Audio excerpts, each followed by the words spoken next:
কেহ বস্তা সালা, ওরে কেহ বস্তা সালা, আর আম কুড়াতে গড়িয়ে দেশের মাটি তোমার পরে ঠেকায় মাথা। পাতার একটি ফুল। আমরা চলে এসেছি তেঁতুলিয়ার বড়বিল। আমরা পুরো গ্রুপ নিয়ে আসছি, তাই না? একদম টোটাল আমরা প্রায় 10 জন মিলে এসেছি। আমরা ড্রাইভার ভাই দিকে দিয়ে আমরা 11 জন আমরা এসেছি।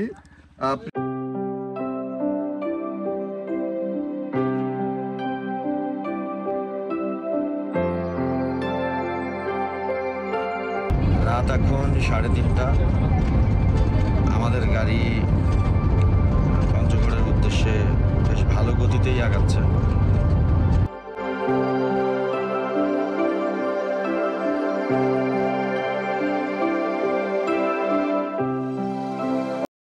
সকাল সকাল পঞ্চগড়ে নেমে সামান্য একটু হালকা নাস্তা করলাম। পঞ্চগড়ের ঐতিহ্যবাহী পেঁয়াজ পরোটা, সেই আমাদের বিখ্যাত পেঁয়াজ বানানোর কৌশল এবং পরোটার ভাত আসলে কিন্তু অসাধারণ। আমরা যদি পঞ্চগড়ে আসি তাহলে একবারের জন্য আমরা একটু পেঁয়াজ পরোটা খেয়ে নেব।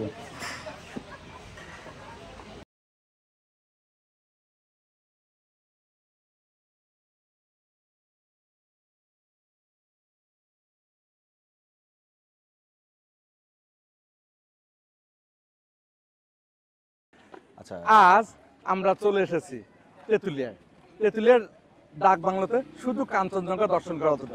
আমরা একসাথে ঘুরে বেড়াবো। শফিকুলের বিগত যে একটা ভিডিও ছিল পঞ্চগড়ের উপর, সেটা দেখেই ইন্সপায়ার হয়ে ভাবলাম যে কাঞ্চনজঙ্ঘা দেখতে আসি। দেখা যাক কাঞ্চনজঙ্ঘা দেখা যায় কিনা, কারণ এখন তো যে অবস্থা আকাশে দেখতেছি, যে একটা সাদা কাপড় দিয়ে যদি আকাশটা একটু মুছে পরিষ্কার করা যেত তাহলে মনে হয় কাঞ্চনজঙ্ঘা ভালো মতো দেখা যেত। তো সেটা তো সম্ভব না, আমরা অপেক্ষা করি। আমরা চলে এসেছি, মনে হয় এটা কি ডাকবাংলো না?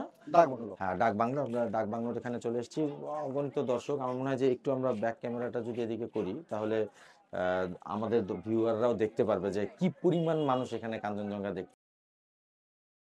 এখন এই যে কি পরিমাণ, হ্যাঁ ওইখান থেকে নিয়ে আমরা সকলে চলে এসেছি কাঞ্চনজঙ্ঘা দর্শনে। শুধু আমরা না, একদম সকাল সকাল রওনা দিলাম সৈয়দপুর থেকে। রাত 3টায় আমরা চলে এলাম ডাক বাংলোতে। এখন দেখি কাঞ্চনজঙ্ঘা দর্শন করতে পারি কিনা। আমাদের সাথে মানে পুরো একটা টিম এসেছে। ফারহানা আপু, তার মেয়ে, তারপর রাজশাহী থেকে আসছে আমাদের গেস্ট, সবাই এসে আসছে কাঞ্চনজঙ্ঘা দেখতে। দেখি আমরা একটু জুম টুম করে কাঞ্চনজঙ্ঘা দেখা যায় কিনা। ঢাকা থেকে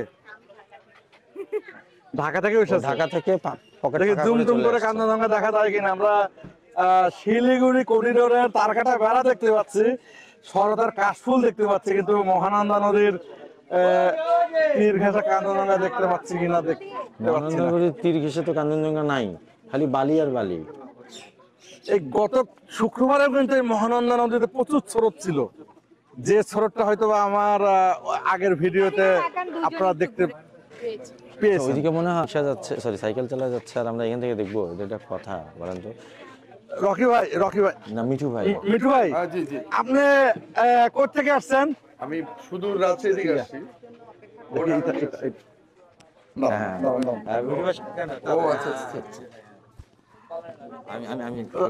অন করা আছে। হ্যাঁ, চুনিয়াপা মিঠু ভাই হাত দেখে কাঞ্চনজঙ্ঘা ডাকতেছেন? না না, আমাদের এক আপা এসেছে কাঞ্চনজঙ্ঘা দেখতে রাজশাহী থেকে। হ্যাঁ, আপনি কোথা থেকে আসছেন মিঠু ভাই? আমি রাজশাহী থেকে আসছি শুধু কাঞ্চনজঙ্ঘা দেখার জন্য? শুধুমাত্র কাঞ্চনজঙ্ঘা দেখার জন্য, কিন্তু লুকিয়ে গেছে তো দেখতে পাচ্ছি না। দেখি আমরা একটু মুছে দেখি পরিষ্কার করতে পারি কিনা। আচ্ছা, ধন্যবাদ আপনাকে। আপনাকেও ধন্যবাদ। এটি হচ্ছে ডাক বাংলোর রুম। গত ভিডিওতে কারেন্ট না থাকার কারণে এই রুমটাকে কিন্তু পুরোপুরি অন্ধকার মনে হয়েছে। আজ আলোর স্বল্পতা নাই, রুমগুলা পুরোপুরি গেস্ট আপ্যায়নের জন্য প্রস্তুত। তাই আপনাদের সাথে একটু শেয়ার করলাম। আপনারা তেঁতুলিয়ায় আসবেন আর ডাক বাংলো ঘুরে যাবেন না, তা তো হয় না। অবশ্যই একবারের জন্য হইলেও ডাক বাংলোটা ঘুরে যাবেন। এটাও কিন্তু একটা তেঁতুলিয়ার অংশ। বেশ ভালো একটা ভিউ আসে এখান থেকে। আমরা চলে এলাম একদিনের ডে লং ট্যুরে তেঁতুলিয়ায়। আমরা আজ তেঁতুলিয়ায় কি কি দেখবো তা আমরা একটু শুনে নেই। আসলে আমাদের এই ডে লং ট্যুরে আমরা মূলত আসলে সবার তো মূল আকর্ষণ থাকে পঞ্চগড়ে আসা কাঞ্চনজঙ্ঘা দেখার জন্য। হ্যাঁ। তা আমরা সেজন্যই যেহেতু সৈয়দপুর থেকে রওনা দিয়েছি, আমরা একটা ক্যালকুলেশন করে নিয়েছি যে 3:30 দিকে রওনা দিলে আমরা এখানে আলো ফোটার আগেই চলে আসব। আমরা 3:50-এ রওনা দিয়েছি এবং গাড়ি বেশ ভালোই ট্রেনে এসছে। মোটামুটি আমরা 5টার মধ্যে পঞ্চগড় ঢুকে গেছি এবং এই তো এখন আমরা একদম স্পটে ডাকবাংলোয় চলে এসেছি। এইটাই আমাদের ফার্স্ট স্পট, তেঁতুলিয়া ডাকবাংলো। তেঁতুলিয়া ডাকবাংলো থেকেই কাঞ্চনজঙ্ঘাটা সবচেয়ে সুন্দর দেখা যায়। তবে এটা ঠিক যে কাঞ্চনজঙ্ঘা দেখার জন্য ভাগ্যের প্রচুর পরিমাণ সহায়তা দরকার। যদি ভাগ্য ভালো থাকে তাহলে আমরা অবশ্যই কাঞ্চনজঙ্ঘা দেখতে পারবো, আর যদি ভাগ্য ভালো না থাকে সেক্ষেত্রে তার বলার কিছু নাই। তবে আজকে আমাদের ফার্স্ট স্পট তেঁতুলিয়া ডাকবাংলো, যেখান থেকে আমরা কাঞ্চনজঙ্ঘা দেখার জন্যই অ্যাকচুয়ালি এসেছি। কিন্তু যদি কাঞ্চনজঙ্ঘা আমরা নাও দেখতে পারি তাতেও হতাশ হবার কিছু নেই, কারণ এই ডাকবাংলোটা এত সুন্দর একটা জায়গায়, জাস্ট পাশেই মহানন্দা নদী। এই নদীর কোল ঘেঁষেই ডাকবাংলোটা তৈরি করা হয়েছে। আর চারপাশে বেশ বিচ্ছিন্নভাবে কিছু চা বাগানও রয়েছে। সব মিলিয়ে এই ভোরের আলোয় ডাকবাংলোর আশপাশে মহানন্দা নদী এবং চা বাগান মিলিয়ে যে একটা সুন্দর পরিবেশ তৈরি হয়েছে সেটা অ্যাকচুয়ালি উপভোগ করার মতন বলে আমি মনে করি। তাই কাঞ্চনজঙ্ঘা যদি নাও দেখা যায় আমার মনে হয় হতাশ হওয়ার কিছু নেই। আমরা এটা এবার এনজয় করি, তারপরে এখান থেকে আমরা নেক্সট স্পট কোথায় যাচ্ছি সেটা আমরা উত্তরোত্তর আর কি আপডেট দিতে থাকবো। আমরা আজ যে সকল স্পট দেখব তার মধ্যে আই লাভ তেঁতুলিয়ার সেলফি পয়েন্ট, জিয়ানগর যেখানে শিলিগুড়ি পশ্চিমবঙ্গ এবং কুচবিহার মহানন্দা নদী ভাগ করেছে, আর ছোট বিল্লা বা নো ম্যান্স ল্যান্ডের চা বাগান, 0 পয়েন্ট, আনন্দধারা রিসোর্ট এবং তার সাথে ডাহুক রিসোর্ট ডাহুক নদীর তীরে। মোটামুটি সারাদিন আমরা আজকে ঘুরবো। এত অল্প সময়ের মধ্যে তো সব দেখা সম্ভব না, কিন্তু আমরা অনেক অদেখা জিনিস আজকে আমাদের এই ব্লগে তুলে ধরবো। হ্যাঁ, সেটাই আর কি। আমরা সব দেখা সম্ভব আসলে কখনোই হয়ে ওঠে না। আমরা যদি এখানে 2-3 দিন ধরেও থাকি তারপরেও আসলে সব দেখা সম্ভব হবে না। কিন্তু যেটা আমাদের স্পটলাইটে আছে, সবাই যেগুলো দেখার জন্য আসে, আশা করছি আমরা আজকে ডে লং ট্যুরে সবগুলো দেখেই কভার করতে পারবো এবং আপনাদেরকেও দেখাবো যে কিভাবে আমরা সারাদিনে তেঁতুলিয়ার একেবারে মেইন স্পটগুলোকে কভার করি, জিস পয়েন্টগুলো দেখাবো শুধু। হ্যাঁ, এক্স্যাক্টলি। তো ঠিক আছে, চলুন আমরা ঘুরে আসি। আমরা একসাথে। হ্যাঁ, আমরা বর্তমানে যেখানে অবস্থান করছি এটা কিন্তু পুরা ভারতের একটা সীমানা পিলার। এই যে হাতের যে পিলারটা দেখতে পাচ্ছি এটা কিন্তু সীমানা পিলার। সাউন্ড অলরেডি চলে গেছে সীমানা পিলারের কাছে, এইটা কিন্তু সীমানা পিলার। আর আমি দাঁড়াই আছি নো ম্যান্স ল্যান্ডে। তেঁতুলিয়ায় অনেকে কিন্তু জানে না যে এইটা রাস্তাটা নো ম্যান্স ল্যান্ড, এটা কিন্তু অনেকেই জানে না। রাইট, এটা একটা নো ম্যান্স ল্যান্ড, অর্থাৎ আমরা না বাংলাদেশে আছি না ইন্ডিয়াতে। হ্যাঁ, এখানে হচ্ছে বাংলাদেশের সীমানার দিকের পিলার এবং মহানন্দা নদীর পারে আরেকটা পিলার আছে যেটা হচ্ছে ইন্ডিয়ান পিলার, আর ঠিক তার মাঝখানের এই ফাঁকা জায়গাটা নো ম্যান্স ল্যান্ড বলে। তবে এখানে কি বলে খুব অবাধভাবে দর্শনার্থীরা ঘুরে বেড়াচ্ছে, দেখছে চারিদিকে, কোনো বাধা নেই আর কি। আমরাও সেই সাথে আর কি এনজয় করছি বিষয়টা এবং ভালো লাগছে।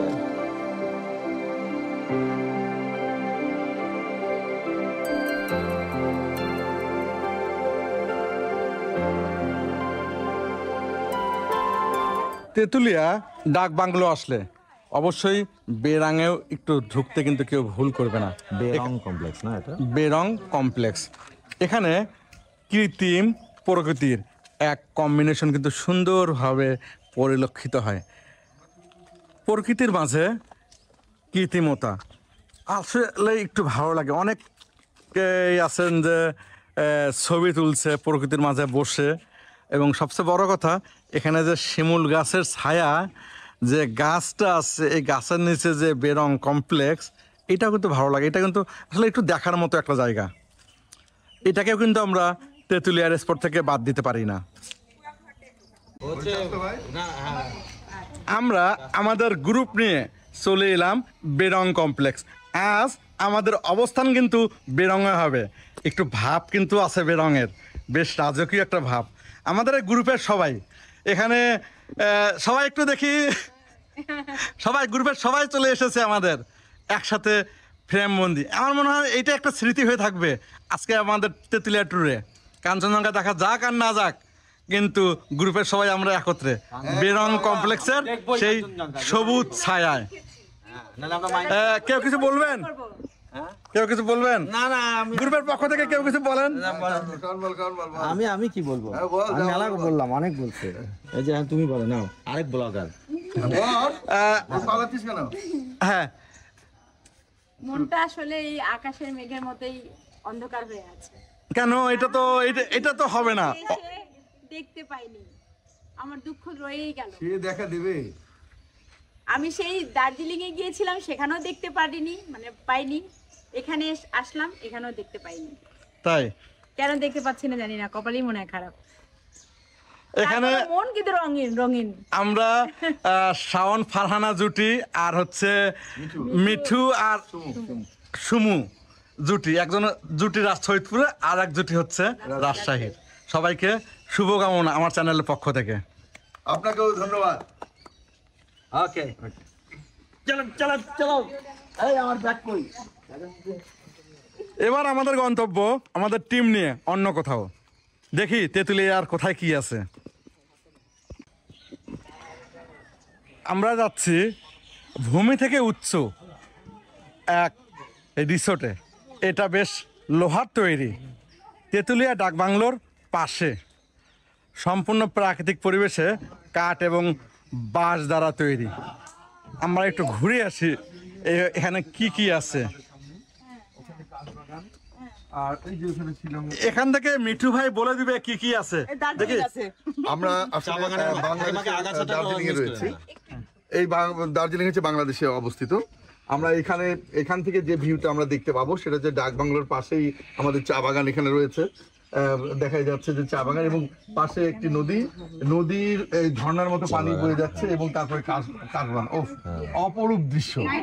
এবং এখানে এসেই আমরা একদম রীতিমতো দার্জিলিং এর ফিলিংস পাচ্ছি আমরা।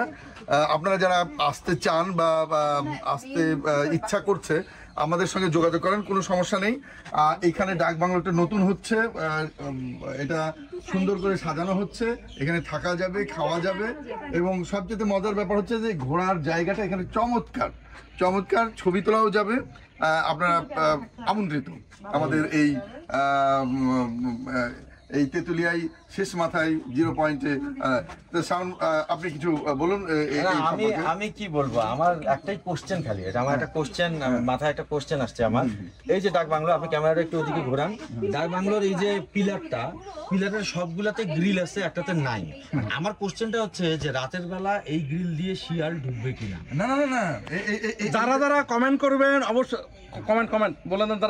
যারা কমেন্ট, মানে আপনি আগে আমাকে জানাবেন যে ঢুকবে কিনা, এবং যারা জানে তারা সেটা কমেন্ট করে।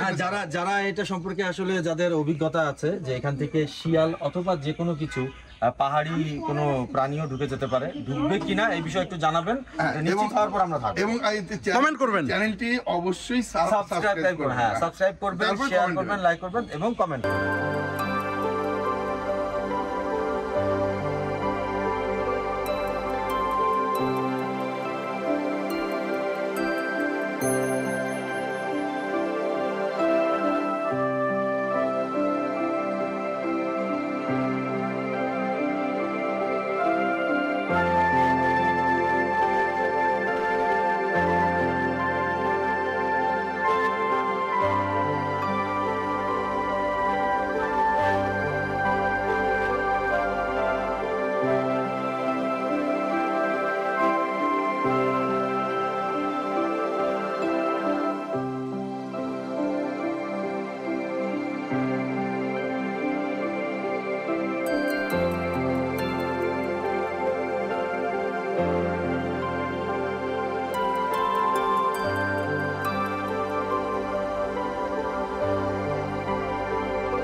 তেঁতুলিয়ায় এই মোটা মোটা বড় বড় বাঁশ তেঁতুলিয়ার কিন্তু আইকন।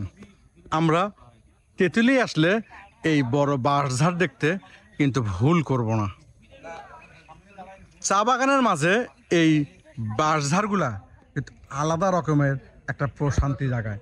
বাঁশঝাড়গুলা কি বড় বড় এবং কি মোটা মোটা। এখানে ইন্ডিয়া লেখা, ও ইন্ডিয়া, ইয়েস ইন্ডিয়া। এই যে পিলারটা, এটা কিন্তু ইন্ডিয়ান পিলার এবং ইন্ডিয়ান 0 পয়েন্ট কিন্তু এখান থেকে মানে ইন্ডিয়ানরাই পুঁতে ইন্ডিয়ানরাই পুঁতে রাখছে। এখান থেকে কিন্তু আমাদের এই পাশেরটা বাংলাদেশ আর ওই পাশেরটা ইন্ডিয়া। এটা কিন্তু বাংলাদেশি পিলার না, ইন্ডিয়ার 443 নাম্বার পিলার। দেখেন ওখানে লেখা আছে এবং বাংলাদেশও লেখা আছে না যে এই পাশে বাংলাদেশ আর ওই পাশে ইন্ডিয়া। এই পাশে ইন্ডিয়া দেখলাম, ওই পাশে ইন্ডিয়া লেখা আছে। তার মানে কিন্তু আমি পিলারটা ইন্ডিয়া। আমি এখন থেকে কোথায় দাঁড়িয়ে আছি? আপনি দাঁড়ায় আছেন ইন্ডিয়াতে। ও তো ছবি তোলে না, মানে আমি এখন ইন্ডিয়ান, আপনি এখন ইন্ডিয়ান আর আমি বাংলাদেশি। বাংলাদেশি, ইন্ডিয়ান এবং বাংলাদেশি মৈত্রী হচ্ছে। না কথা সেটা না, কথা হচ্ছে যে আপনি ইন্ডিয়াতে যে ভিসা ছাড়া দাঁড়াতে পারছেন সেটারই তো একটা মহত্ব আছে, সেটা নিয়ে কিছু বলেন। না আসলে ইন্ডিয়া এবং বাংলাদেশ এই পাশে যারা আছে তাদের ভাষাও এক, এখানকার ভাষাও এক। এখানে আসলে এই পিলারটা থাকা উচিত না। তো এই পিলারটা দিয়েছে, এই আমাদের ভিতরে ডিভাইডেশন করে দিয়েছে। আপনি ওখানকার পশ্চিমবঙ্গের শিলিগুড়ি, হ্যাঁ। আমি এখানে পঞ্চগড়ের তেঁতুলিয়া। জাস্ট এতটুকুই পার্থক্য, মাঝখানে মহানন্দা নদী, দুপাশে দুজন, মাঝখানে মাঝখানে নদী। এইখানে লেখা আছে এখানে ইন্ডিয়া, এখানে বাংলাদেশ, কিন্তু আসলে একটাই তো পিলার বাবা, আপনারা আছেন। হ্যাঁ, এটা যদি আমরা বলি যে আমাদেরও পিলার, এটা বলা না না না, ইন্ডিয়ান পিলার। ইন্ডিয়ানরা পুঁতেছে বলে ইন্ডিয়ান বলতে, হ্যাঁ ইন্ডিয়ান পিলার, তাই না? তো ঠিক আছে, আপনাদেরকে এই যে দেখাচ্ছি যে আমাদের এখানে যে মহানন্দা নদীর পাশেই কিন্তু আমাদের শিলিগুড়ির চায়ের বাগানটা দেখা যাচ্ছে। এই শরতের এই যে একদম দুর্গা চলে আসছে, এবং এবার কিন্তু দুর্গা চলে আসছে কিন্তু ওই ঘোড়ায় চড়ে আসছে, যার ফলে আমাদের প্রচলিত আছে যে এরপরে নাকি একটু খরা হবে। বোঝাই যাচ্ছে যে এখন গরম প্রচন্ড পড়ছে, আর এই নদীর পানিটা একদম স্বচ্ছ এবং মনে হচ্ছে যে আমি পা দিয়ে ভেজাই। কিন্তু তারপর যেহেতু আবার ইন্ডিয়া, সেই জায়গাটা ইন্ডিয়া, আমাদের যাওয়া ঠিক হবে না, কিন্তু তারপর ঘুরে আসছি। আমরা একটু ঘুরে যাই। আচ্ছা, তো ঠিক আছে, আমরা ঘুরে যাব, আমরা নিশ্চয়ই পানিতে পা দেবো এবং পাথর তোলাও দেখাবো এবং পাথর তোলাও দেখবো। তো ঠিক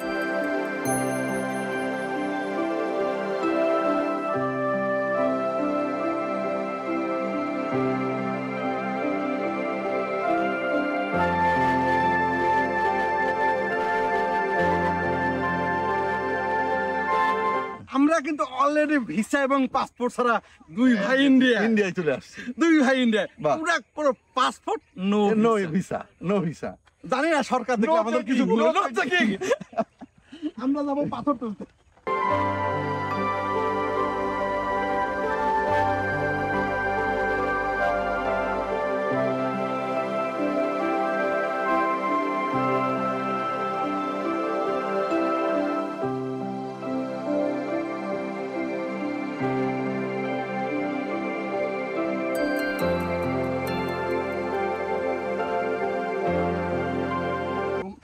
আমার মনে হয় যে সামনে আমরা দেখতে পাচ্ছি, ওদেরও আসা উচিত ছিল এই পাথর কিভাবে তোলে, কিভাবে পাথর বাচ্চা দেয়, এটা দেখার জন্য। আমাদের পাথরের জন্ম হয় মাটি থেকে, এটা কিন্তু অনেকেই জানে না।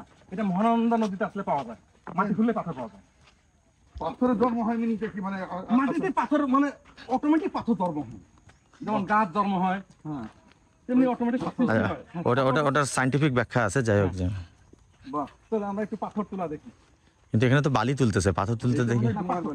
হ্যাঁ, পাথর, এই যে পাথর,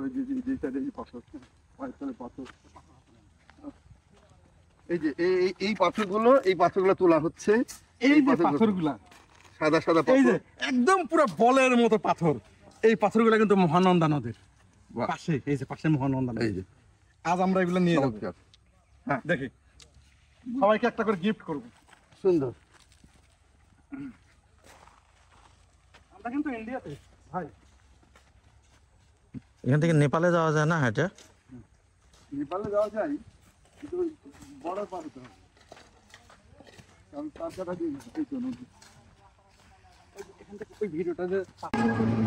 বালু তোলার জন্য এরা এভাবে টায়ারগুলোকে নিয়ে যায় মহানন্দা নদীতে। তারপরে সেই কাঙ্ক্ষিত পাথর এবং বালু তারা উত্তোলন করে।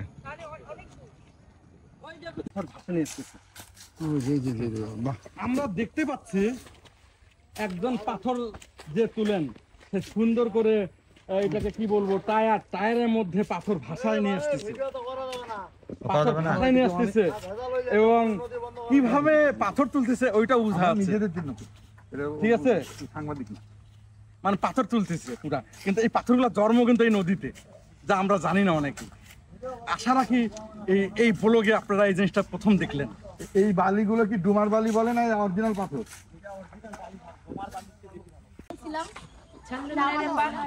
সমতলে চায়ের দেশে স্বাগত, চা কন্যা ভাস্কর্য। এই ভাস্কর্যটা চা কন্যা ভাস্কর্য নামে। চায়ের গন্ধ আছে, ওই আমি ওখান থেকে পেলাম। চায়ের গন্ধ।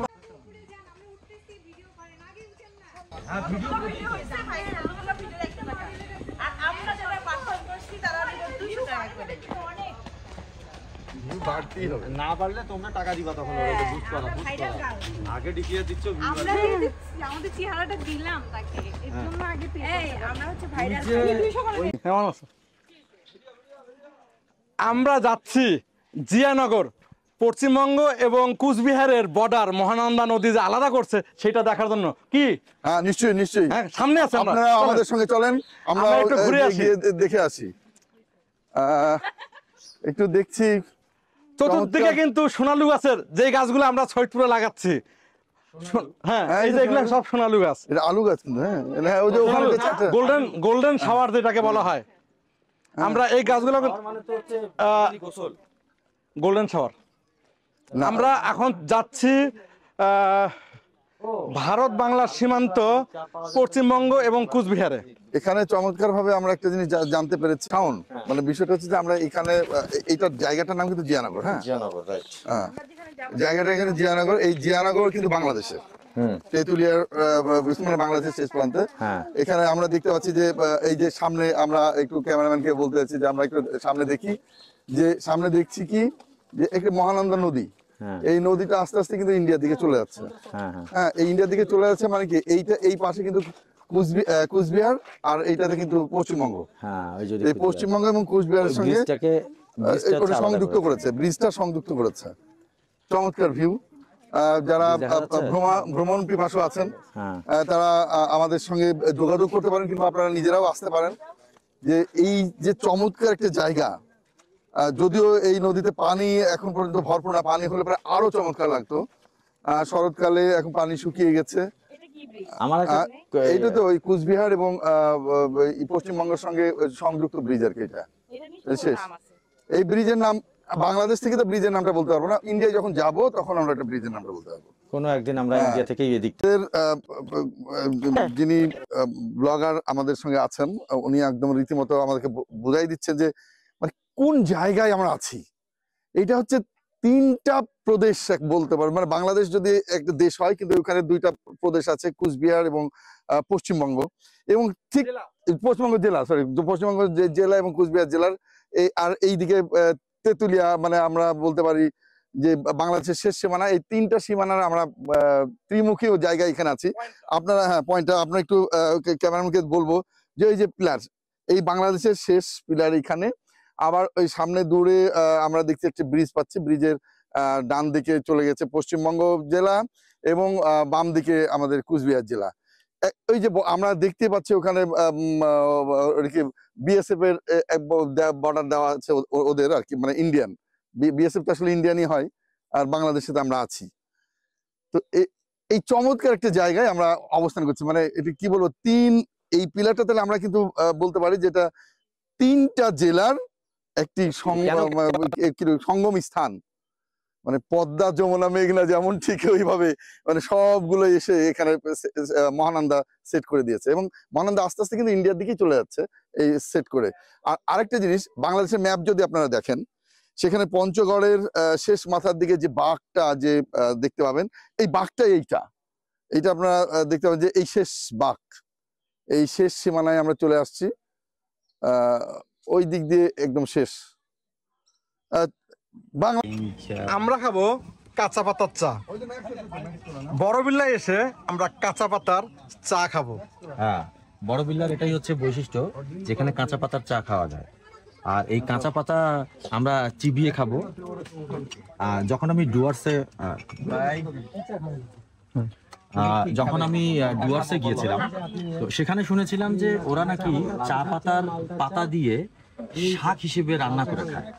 তো সেটা একটা অদ্ভুত ব্যাপার ছিল, তো বাংলাদেশে আসলে কখনো শুনিনি। কিন্তু যেহেতু পঞ্চগড় এখন চায়ের রাজ্য হিসেবে বাংলাদেশে একটা জায়গা করে নিয়েছে, তো এখানেও এখন কাঁচা পাতার চা তৈরি হচ্ছে, যেটা আসলে অদ্ভুত একটা ব্যাপার। সব জায়গায় আমরা আসলে কাঁচা পাতার চা পাই না। আজকে আমরা যখন সুযোগ পেয়েছি কাঁচা পাতার চা টেস্ট করে দেখি যে কেমন। মিঠু ভাই নেন, একটা নিয়ে শুরু করেন। মিঠু ভাই কেমন লাগলো একটু বলেন তো। এখনো তো খাইনি, খাওয়ার আগে কেমন লাগবে না? হ্যাঁ, খাওয়ার আগে অস্বাভাবিক রকম সুন্দর লাগলো এই চা। হ্যাঁ, আর খাওয়ার পর কি লাগবে দেখি। তো মিঠু ভাই কেমন লাগলো? না, চায়ের ওই যে কষ্টা দাগ ইয়াটা আমরা একটু পাচ্ছি। মানে কাঁচা চা মানেটা কি? কাঁচা চা মানে হচ্ছে যে অর্গানিকের মতো আর কি, মানে কেবল বলতেছে, তাই না? 100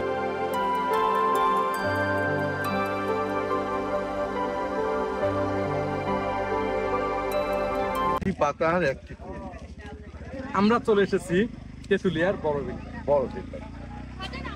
আমরা পুরো গ্রুপ নিয়ে আসছি, তাই না? একদম টোটাল আমরা প্রায় 10 জন মিলে এসেছি। আমরা ড্রাইভার ভাই দিকে দিয়ে আমরা 11 জন আমরা এসেছি। প্রিয় ভ্রমণ পিপাসু ভাই বোনদেরকে জানাচ্ছি যে এইটা যে কত চমৎকার একটি জায়গাতে আমরা এসেছি, তা আপনাদেরকে আজকে সারা দিনের আমরা আজকে যা দেখেছি তেঁতুলিয়ায় এবং বর্ডার থেকে শুরু করে আমরা সমস্ত কিছু আমরা এই ভিডিওর মাধ্যমে, ব্লগের মাধ্যমে আমি আপনাদেরকে জানাবো। আপনাদেরকে স্বাগত জানাচ্ছি আমাদের এই ব্লগে। আমাদের এই ব্লগটাতে পুরা একদিনের ডে লং ট্যুরের পুরা আদি বৃত্তান্ত A to Z কোনো কিছুই বাদ যাবে না। পুরা এন্টারটেনমেন্ট আপনাদের ধরে রাখার জন্য অনুরোধ রইল। এবং পুরা ভিডিওটা শেষ পর্যন্ত না দেখলে প্রত্যেকটা মুহূর্তে আপনারা ফিল করবেন যে কোনো না কোনো কিছু বাদ গেল। হ্যাঁ, এবং সাধারণত যারা বেড়াইতে আসি তারা কিন্তু খুঁটিনাটিগুলো জানতে পারি না, বুঝতে পারি না, এবং একটা গাইড না থাকলে কিন্তু বোঝা যাবে না। তবে আমরা বিশ্বাস রাখতে পারেন যে আমরা প্রত্যেকটা খুঁটিনাটি আপনাদের তথ্য সহকারে, ইতিহাস সহকারে আমরা আপনাদেরকে জানাবো। পঞ্চগড়ের যে বাঘ আছে, মানে কলকাতার 2টা জেলা, একটা হচ্ছে পশ্চিমবঙ্গ কুচবিহার, এবং বাংলাদেশের পঞ্চগড়ের তেঁতুলিয়ার যে 0 পয়েন্টটা আছে, যেখানে সীমানা পিলাগারা আছে, ওইটা সহ কিন্তু এখানে পাবেন ভিডিওর কোনো না কোনো এক মুহূর্তে। এবং শুধু তাই নয়, সেখানে যে আমাদের যে মহানন্দা নদী আমাদের এই 3টা জেলাকে বিভক্ত করেছে, এবং সেই জায়গাটি আমরা চমৎকার দেখাবো। এবং সেখানে যে কত মানুষের জীবিকা পাথর দিয়ে তৈরি হচ্ছে বা জীবিকা নির্বাহ হচ্ছে, এবং এখানে যে আপনারা জেনে থাকবেন যে এখানে শিলিগুড়ির যে আবহ, সে আবহটা কিন্তু অরিজিনালি চলে এসেছে, এবং অনেক চা বাগান আমাদের এখানে হয়ে গেছে। আমাদের শিলিগুড়ি যাওয়ার আর কোনো প্রয়োজন হবে না যদি এই ব্লগটা দেখে থাকি। বাংলাদেশের একমাত্র সমতলের চা বাগান আমাদের এই পঞ্চগড়, শিলিগুড়ি ঘাসোয়া। হ্যাঁ, একদম। আমরা যেখানে দাঁড়িয়ে আছি সেটা কিন্তু নো ম্যানস ল্যান্ড। আমরা কিন্তু দাঁড়িয়ে আছি কিন্তু একদম রীতিমতো নো বাংলাদেশ, নো ইন্ডিয়া। আমরা এই পাশ দিয়ে আমরা যদি যাই সেখানে কিন্তু ইন্ডিয়া আমরা দেখতে পাচ্ছি। বিজেপির গাড়িও কিন্তু আছে, আমাদের ভাইরা আছে, আমাদের বিজেপির গাড়িও কিন্তু আছে। আর এই যে জায়গাটি, এইখানে আমরা বিভিন্ন ধরনের চা পাচ্ছি। এই যে তাজা 50 প্রকারের চা, 50 প্রকারের চা, 50 প্রকারের, একটা দুটা না। আমরা খালি লাল চা আর গ্রিন চা আর দুধ চা খাই, ব্ল্যাক চা। 50 প্রকারের চা এই তেঁতুলিয়াতে উৎপাদন হচ্ছে।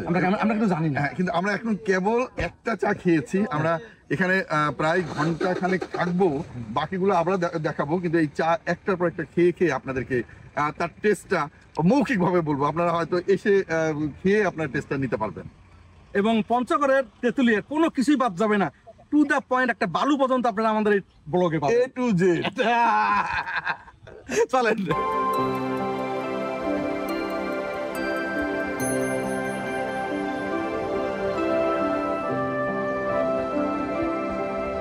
আমরা যে বিমানটা দেখছি এটি হচ্ছে ভারতের বিমান, ইন্ডিয়ান বিমান, যাচ্ছে ইন্ডিয়ান এক প্রদেশ থেকে আর এক প্রদেশে, পঞ্চগড়ের লাগোয়া সীমানা ঘেঁষে। আমাদের মতো অনেক দর্শক এসেছে এখানে। এই হচ্ছে সমতলের চায়ের বাগান। এখানে বলে রাখা ভালো, আমাদের সাথে কিন্তু দুইজন থিয়েটার আছে। আজকের ভিডিওটা আরো আকর্ষণীয় করেছে কিন্তু আমাদের এই দুই থিয়েটার ভাই, একজন রাজশাহীর আর একজন সৈয়দপুর সতীর্থ, যার নাটক হয়তো আপনারা 3 তারিখে পাবেন। একদম আপনাদের আমন্ত্রণ রইল। নাটকটি কিন্তু অথ স্বর্গ বিচিত্রা। এই পৃথিবী, নামটা কিন্তু অনেক কঠিন। হ্যাঁ, কিন্তু এর মানেটা হচ্ছে যে পৃথিবী এবং স্বর্গ, এই দুই স্বর্গ এবং পৃথিবীর মিলন স্থলে কি হচ্ছে তার একটি ঘটনা এখানে তুলে ধরা হয়েছে, এবং প্রচন্ড রকমের স্যাটায়ার নাটক, হাসি এবং চমৎকার করে রম্য নাটক। নাটকটা দেখারও আমন্ত্রণ রইল। এই বড়বিল্লা থেকে আপনাদেরকে নাটক দেখার আমন্ত্রণ রইল।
আমার হইকে আহিল রে আম কুড়ি বের যাই কাকায়াম পাকায়াম বের জাগা নাই দেওয়ার হইকে আহিল রে। কেহ নিল কুইলা ডালি, কেহ বস্তা সালা, ওরে কেহ বস্তা সালা, কেহ নিল কুইলা ডালি, কেহ বস্তা সালা, ওরে কেহ বস্তা সালা, আর আম কুড়াতে গড়িয়ে গেল বেলা। আবার কেহ নিল কুইলা ডালি, কেহ বস্তা সালা, ওরে কেহ বস্তা সালা, আরে আম কুড়াতে গড়িয়ে গেল বেলা। দেওয়ার হুড়িকে আইল রে, দেওয়ার হুড়িকে আহিল রে আম কুড়ি বের যায় আম পাকায়াম নিয়ার জাগা নাই দেওয়ার হুড়িকে আইল রে। পলিথিনের মতো বোচকা হইয়া উড়ি, বাদামের খোসার মতো পার্কে পার্কে ঘুরি, ছেঁড়া পলিথিনের মতো বোচকা হইয়া উড়ি, বাদামের খোসার মতো পার্কে পার্কে ঘুরি, পথে ঘাটে পড়ে থাকা শূন্য প্যাকেটে আমার আমি নাই রে, আমার আমি নাই রে, আমার আমি নাই রে, আমার আমি নাই রে। তা না না না না না না না না তা না না না না না না তা না না না না না না না না তা না না না না না না। আমি তীরহারা এক সমুদ্রে ভেসে যেছিলাম, কি আমি তীরহারা এক সমুদ্রে ভেসে যেছিলাম, জলের দানব সেই আমারে গিলে খেয়েছে, আমার আমি নাই রে, আমার আমি নাই রে, আমার আমি নাই রে। আমার আমি নাই রে তা না না না না না না না না তা না না না না না না আবার তা না না না না না না না না তা না না না না না না ওই আমি স্ত্রীবিহীন সেই সুয়ামীর বাসরাত্রি এই ওই আমি স্ত্রীবিহীন সেই সুয়ামীর বাসরাত্রি সেই আমারে অনল মানেন বিউড়ে ফেলেছে আমার আমি নাই রে আমার আমি নাই রে আমার আমি নাই রে আমার আমি নাই রে এই তা না না না না না না না না তা না না না না না না এই তা না না না না না না না না তা না না না না না না আমার স্বামী নাই রে হ্যাঁ সেটাই তো আমি বললাম, যেটা তুমি প্রথম থেকে শুরু হয়ে গেছে আহা তারে আবার বাসি না তারে ভালো লাগে না আমি যারে ভালো বাসি গো ডিং ডিং ডিং ডিং ডিং ডিং ডিং ডিং ডিং ডিং ডিং ডিং ঘরের মায়া ছাড়ে না রে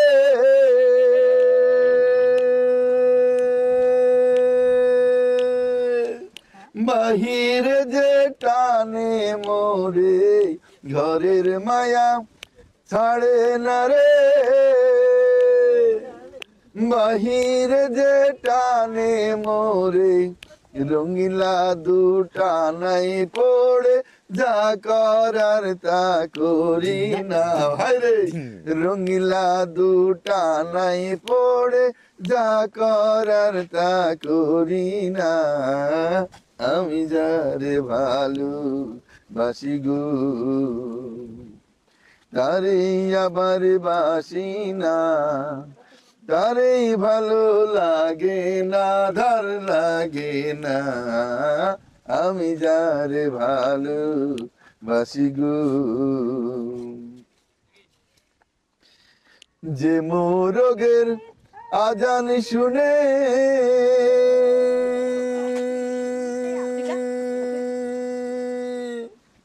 ঘুম ভাঙে তোর রোজ সকালে যে মোরগের আজান শুনে ঘুম ভাঙে তোর রোজ সকালে সে মোরগের মাথা না খাইলে মগজ তোমার ভরে না দেখো সে মোরগের মাথা না খাইলে মগজ তোমার ভরে না আমি যারে ভালো বাসি গো তারে আবার বাসি না তারে ভালো লাগে না আমি যারে ভালো বাসি গো বৃক্ষ কাইটা নগর দিলা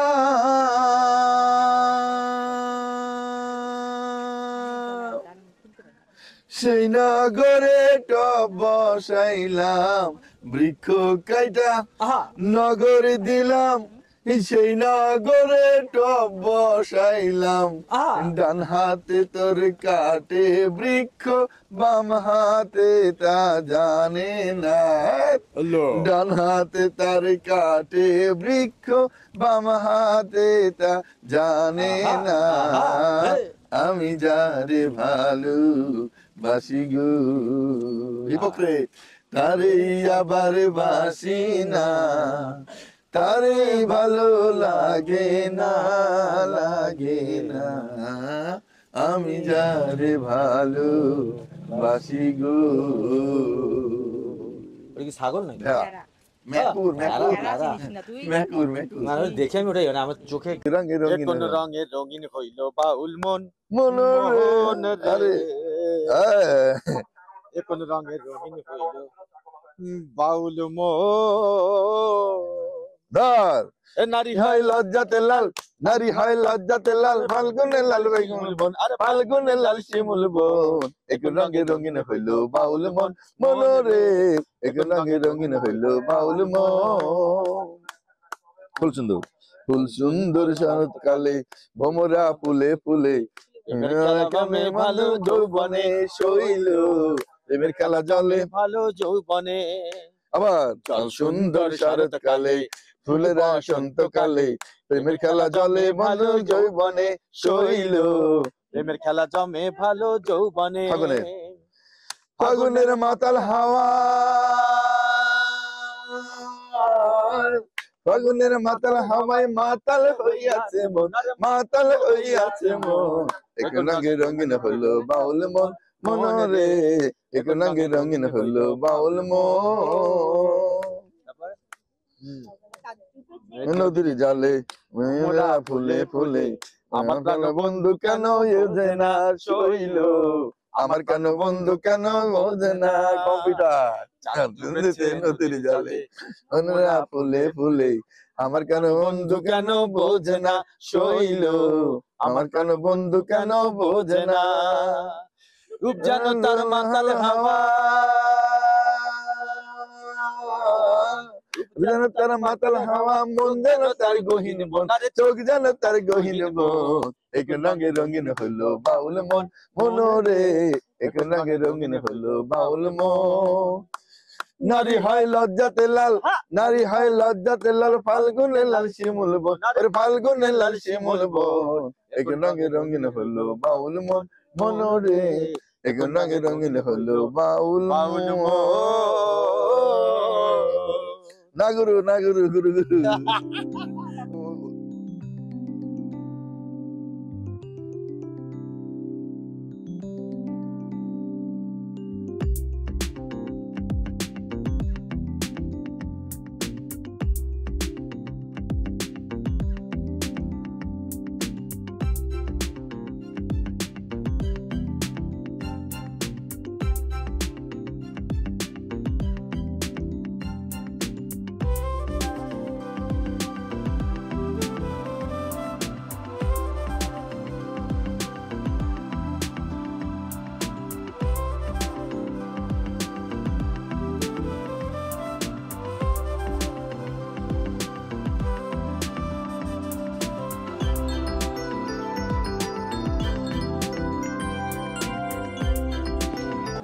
এসেছি বিসমিল্লাহ আমরা এসেছি বিসমিল্লাহ টি টি ফ্যাক্টরি। ফ্যাক্টরিতে।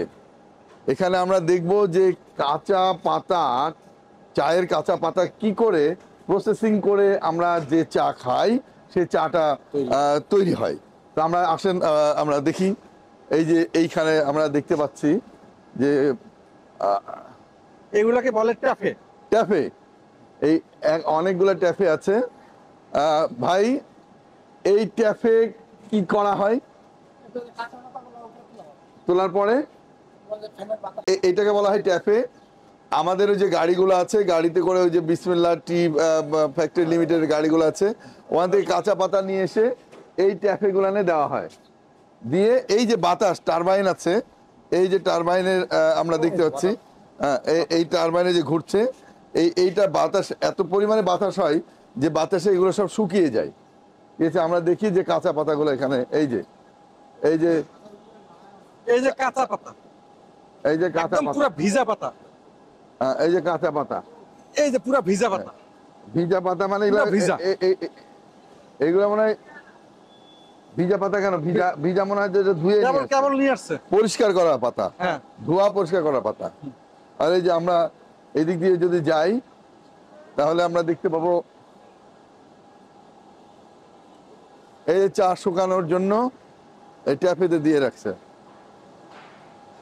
এই পাতাগুলো যেখানে শুকাইছে, হ্যাঁ, শুকানোর পর নিয়ে যাবে হচ্ছে হলো এই-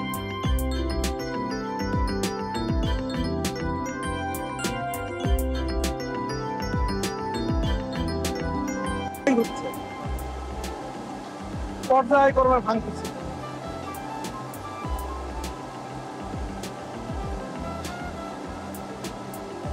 অন্য রকমের না,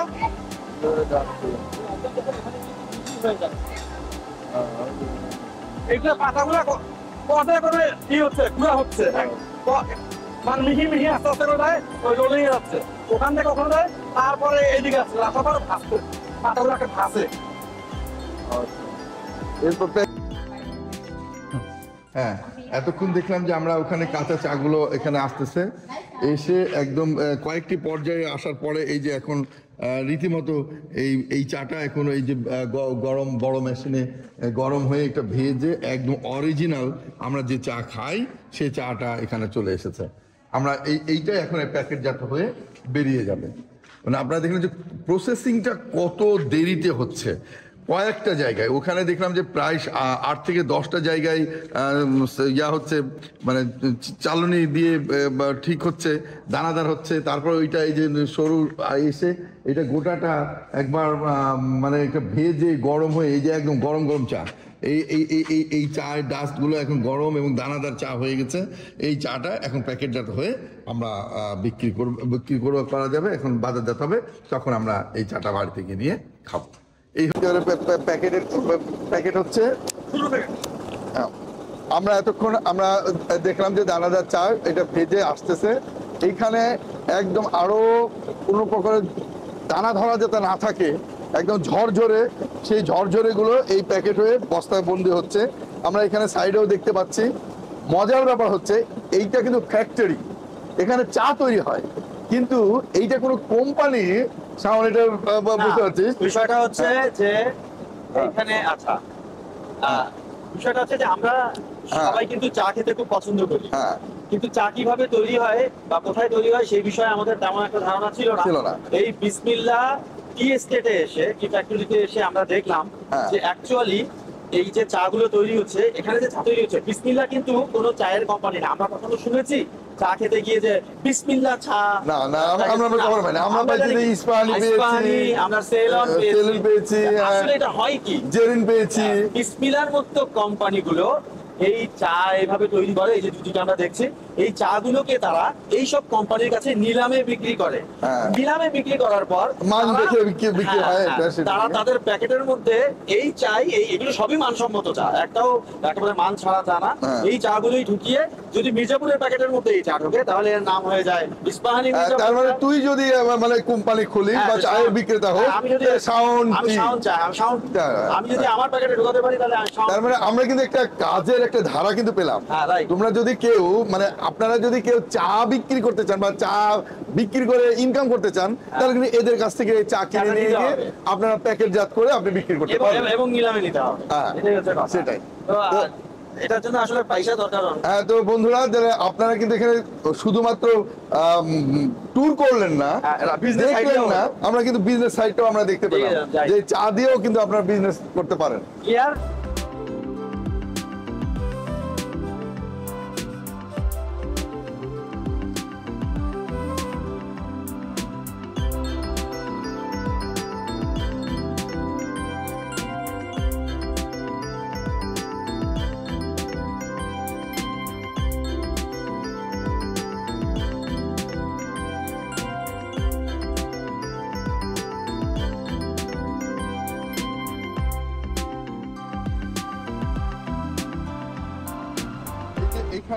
এখানে আমরা দেখতে পাচ্ছি যে আমাদের বিভিন্ন জায়গা থেকে বিভিন্ন সাইজের অর্থাৎ দানা ছোট এবং বড় এই সাইজ করে আমাদের এই চাটা তৈরি হচ্ছে মজার ব্যাপার হচ্ছে এইটা কিন্তু র চা একদম র যাকে বলে খাঁটি চা যখন কেউ রাত্রি থেকে আসছি আমরা দাঁড়াইতে এই চাটা এখান থেকে কিনলে আমরা আমরা খেতে পারবো কিন্তু যখন আমরা যেটা কোম্পানি বা কোনো জায়গায় তখন ফ্লেভার কোনো এক একটা ফ্লেভার তৈরি করবো তো আমরা আসলে অরিজিন চা খেতে চাই আমরা এখান থেকে খেতে চাই কিন্তু এই ব্যবসাটা আমরা করতে পারি আমাদের এটা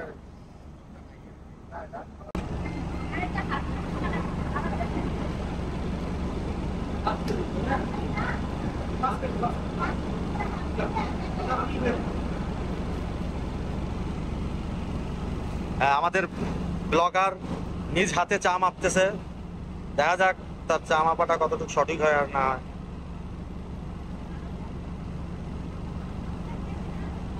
হাফ কেজি এটা হাফ কেজি 4 কেজি হয়ে গেছে, আপনি আর হাফ কেজি মাপেন এখানে, তাহলে হবে।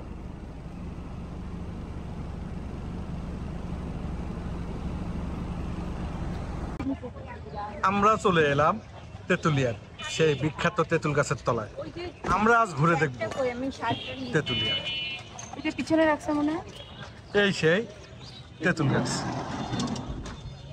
তেঁতুলিয়ায় চৌরাস্তাতে এই গাছের অবস্থান। বিশাল গাছ, কত বছর আগের তা বলা মুশকিল। তেঁতুল কিন্তু ধরে আছে, আমরা খেয়াল করলে বুঝতে পারবো। তেঁতুলের ফুল সবই আছে।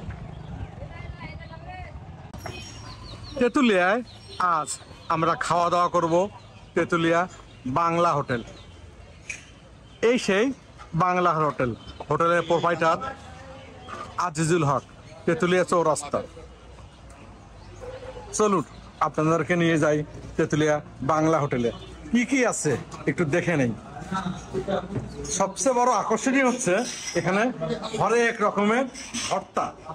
এই ভর্তা আপনাকে একটু ফ্লেভার নিতেই হবে। তার সাথে মুরগি, গরুর মাংস, মাছ, আর এটা হচ্ছে খাসি।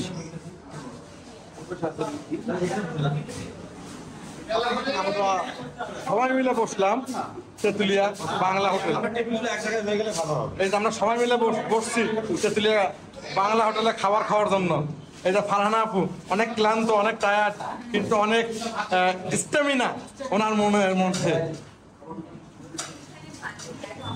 এই যে আমরা বসছি, আমরা কি কি খাচ্ছি না খাচ্ছি আজকে আমরা দেখাই দিব, আপনাদের সাথে শেয়ার করব। আমরা কিভাবে খেলাম, কত টাকা বিল হলো, কোন খাবারের দাম কেমন, সবই আজকে আপনাদের সাথে শেয়ার করব। আপনাদের সাথে শেয়ার করি তেঁতুলিয়া বাংলা হোটেলের কোনটার দাম কেমন। আমাদেরকে বুঝাচ্ছে না। আপনার নাম কি ভাই? আজরুল ভাই।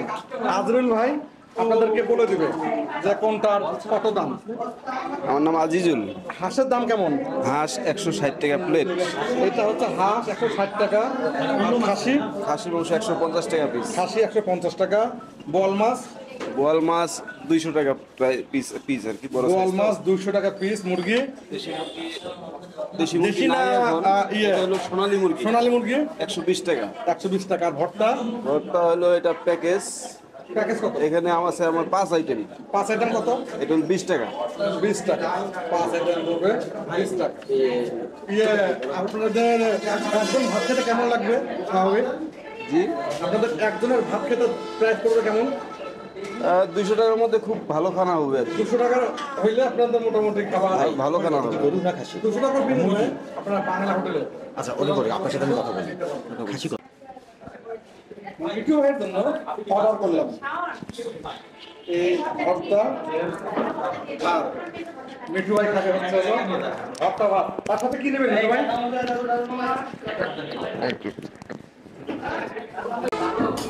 মিঠু ভাই অর্ডার করলো ভর্তা আর এই ভাত। মিঠু ভাই কি অর্ডার করলেন? এখানে আমার জানা মতে আমার জানি যেখানে হাঁসও পাওয়া যায়। সবচেয়ে আসলে আমার প্রিয় খাবার হচ্ছে গরুর মাংস, কিন্তু এখানে গরুর মাংস হয় না, আমি আগেই জেনে রাখছি। এখানে কয়েক গরুর মাংস হয়, কিন্তু আজকে করেননি। হচ্ছে হলে পরে গরুর মাংস দেন। কালো বোনা ভাই, তাহলে গরু হয়ে গেছে। দেখেন তো, হইলে তাহলে গরুর মাংস খাবো। হ্যাঁ দেখেন, হ্যাঁ আমরা তাহলে গরুর মাংস খাবো এবং ভর্তা দিয়েছে, সবজি, ডাল। এই খাবার, এটা চমৎকার বাংলা খাবার, আমরা এটা খাবো। এই হচ্ছে হোটেলের পরিবেশ। হোটেলের পরিবেশ কিন্তু চমৎকার। আছে। আমরা থ্যাংক ইউ বোর্ড, ধন্যবাদ, বাংলাদেশের শেষ প্রান্ত 0 পয়েন্টে চলে এলাম। তেঁতুলিয়া ঘোরার এক পর্যায়ে আমরা এই বোর্ডটা একটু দেখে নেই। Siliguri 16 kilometre, Darjeeling 77 kilometre, Gangtok 133 kilometre. আমরা যাচ্ছি 0 পয়েন্ট। এই যে আমরা দেখছি এটি হচ্ছে ইন্ডিয়ার পতাকা, আর এই পাশে হচ্ছে আমাদের জাতীয় পতাকা। আর এই সীমানা দেখছি এখান থেকে ওয়েলকাম টু ইন্ডিয়া। যদি একটু জুম করি, ওয়েলকাম টু ইন্ডিয়া অবশ্যই দেখা যাচ্ছে। এখান থেকে কাকর ভিটা হচ্ছে কাকন ভিটা, কাকর ভিটা হচ্ছে নেপালের বর্ডার 38 কিলোমিটার, আর শিলিগুড়ি হচ্ছে হলো 16 কিলোমিটার। 16 কিলোমিটার, বাগডোগরা এয়ারপোর্ট হচ্ছে 20 kilometre. Bagdogra airport 20 kilometre. Banglabandha 0 পয়েন্টে এসে আমরা আমাদের একটু ভ্রমণ বিলাস করে নিলাম এবং জাতীয় পতাকাকে সম্মান প্রদর্শন করি। এই হচ্ছে তেঁতুলিয়া 0 পয়েন্ট। বৃষ্টির মধ্যে সবাই কিন্তু ঘুরতে এসেছে।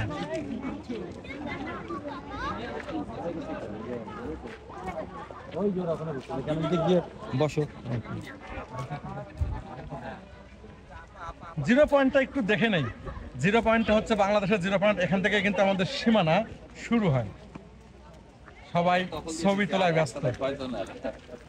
বৃষ্টির মধ্যে যে যার মতো করে ছাতা নিয়ে এসেছে, আমরা যাচ্ছি। বাংলাবান্ধা 0 পয়েন্ট নির্মাণ কাজ উদ্বোধন করেন জনাব মোহাম্মদ মাজহারুল হক প্রধান, মাননীয় এমপি, পঞ্চগড় 1, সাল 2010। এই হচ্ছে আমাদের 0 পয়েন্ট।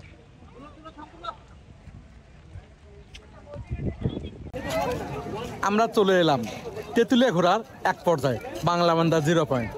এটি হচ্ছে শহীদ মোমেন রিট্রিট গ্যালারি। এখানে কিন্তু মঙ্গলবার আর শনিবার এই বাংলাদেশের জাতীয় পতাকা এবং ইন্ডিয়ার জাতীয় পতাকা মানে নামানো দেখানো হয়।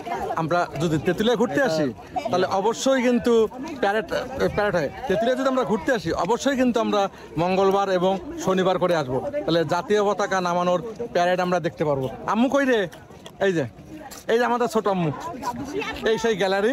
এখান থেকে না ঘুরে গেলে তেঁতুলিয়া কিন্তু আধরা থেকে যাবে। আর ওই যে দেখা যাচ্ছে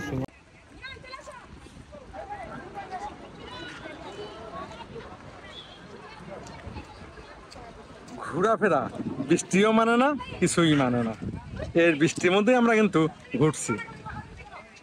বাংলাবান্ধা 0 পয়েন্টে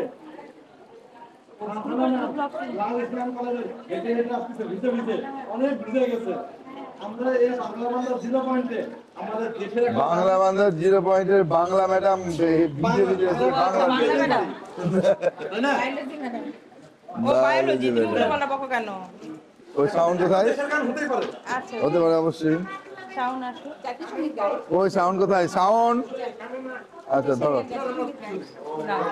ও আমার দেশের মাটি তোমার পরে ঠেকায় মাথা, ও আমার দেশের মাটি তোমার পরে ঠেকায় মাথা। তোমাতে বিশ্বময়ী, তোমাতে বিশ্বময়ের আঁচল পাতা, ও আমার দেশের মাটি তোমার পরে ঠেকায় মাথা। আমার জনম গেল বৃথা। এখান থেকে গ্যাপ মেরেছো না? থাক, শেষ। Thank you.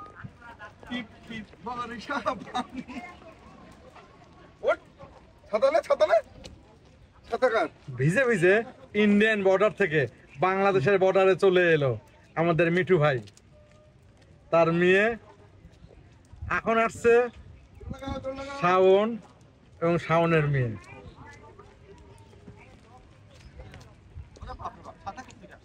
মিঠু ভাই কিন্তু ছাতা নিয়ে সামনে গেল বিজিবি চেকপোস্ট। এভাবেই আমাদের আজকে জার্নি অনেক আনন্দদায়ক হচ্ছে। সবচেয়ে মজা রোমান্টিক জুটি, আর হেভি মজা রোমান্টিক জুটি। মজা শেষ পর্যন্ত আসো আসো আসো।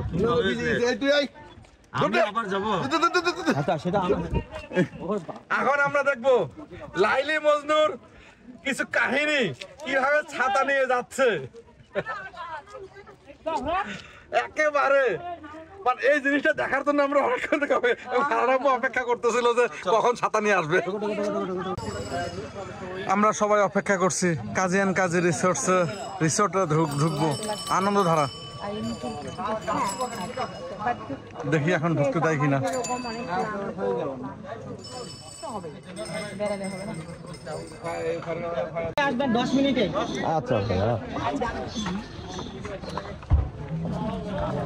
পরিশেষে সবাই অনুমতি পেল, নো দেলোয়ার নো রেফারেন্স। সবাই আসছে ঘুরতে, একটু তো ঘুরবেই, আনন্দধারা বলে কথা।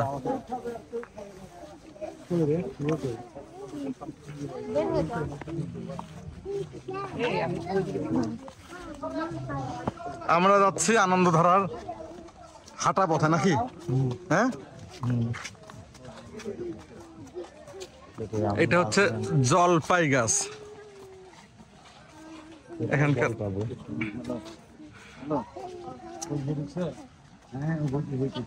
আমরা এখানে একত্র হই।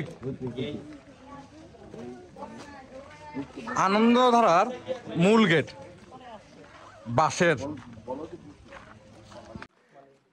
বর্তমানে কাজী এন্ড কাজীর যে চায়ের প্যাকেট এবং যে চকচকে মোড়ক দেখি, সেই কাজী এন্ড কাজী চায়ের রিসোর্টে আমরা চলে এসেছি। অলরেডি কাজী এন্ড কাজীর বাগানটা আমরা দেখেছি। এখন এখানে চমৎকার একটি রিসোর্ট তৈরি হয়েছে যার নাম হচ্ছে আনন্দধারা। সে আনন্দধারাতে আমরা এখন ঢুকলাম মেন গেট দিয়ে। দূর দূরান্ত থেকে। ভাইয়া আপনারা কোথা থেকে এসেছেন? তাও শুনি, কোথা থেকে এসেছেন? জয়পুরহাট থেকে। শুধু সৈয়দপুর না, জয়পুরহাট থেকেও এসেছে, জয়পুরহাট থেকে এসেছে এই আনন্দধারার সৌন্দর্য সবুজ প্রকৃতি অবলোকন করলেন। আপনারা কতজন এসেছেন?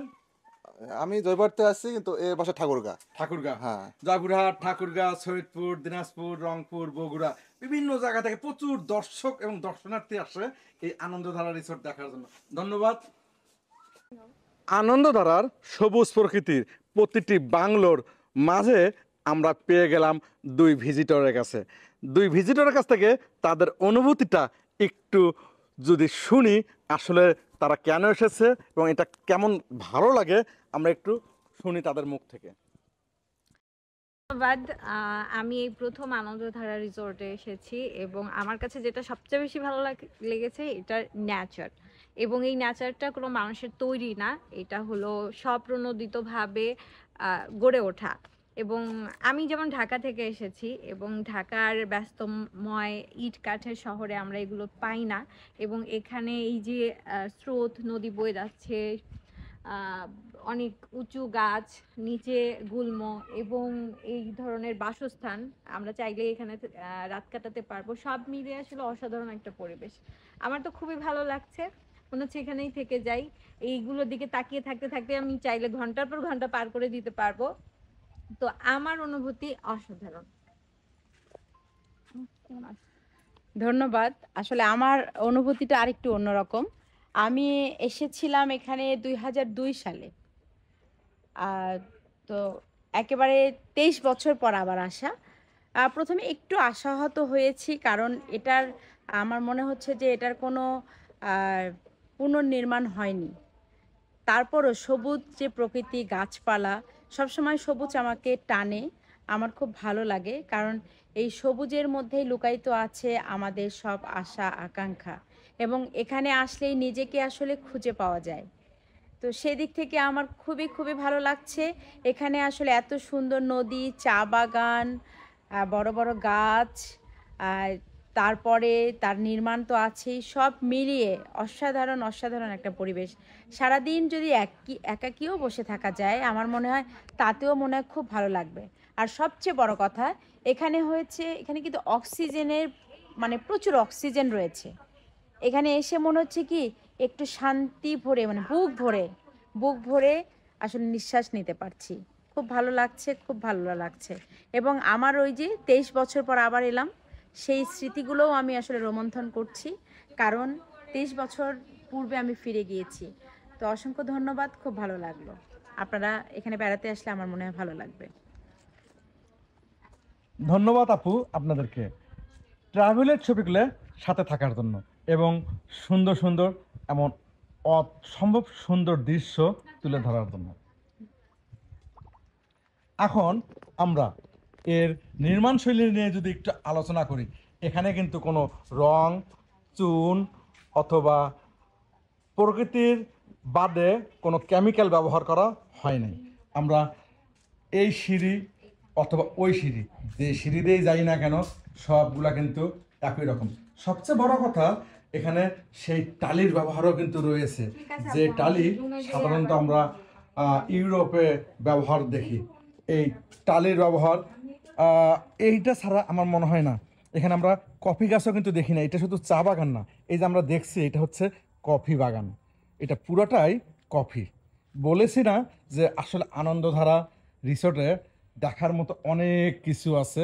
এইটার হচ্ছে আনন্দধারা রিসোর্টের ভিউ। আমরা যদি একটু খেয়াল করি, এই ঘরটি হচ্ছে দ্বিতল, কিন্তু উপরে হচ্ছে টিন এবং কাঠ ও বাঁশের সেলিং, আর তার কার্নিশগুলা টাইলস না, টালি দ্বারা, মাটির টালি। আমরা সিঁড়ি দিয়ে একটু নিচে নেমে গেলাম। এইভাবেই প্রতিটা জায়গায় আনন্দধারা রিসোর্ট তৈরি হয়েছে। সবচেয়ে বড় কথা, এখানকার প্রতিটা জায়গায় কিন্তু চা বাগান, সবুজ প্রকৃতির মাঝে এমন চা বাগান।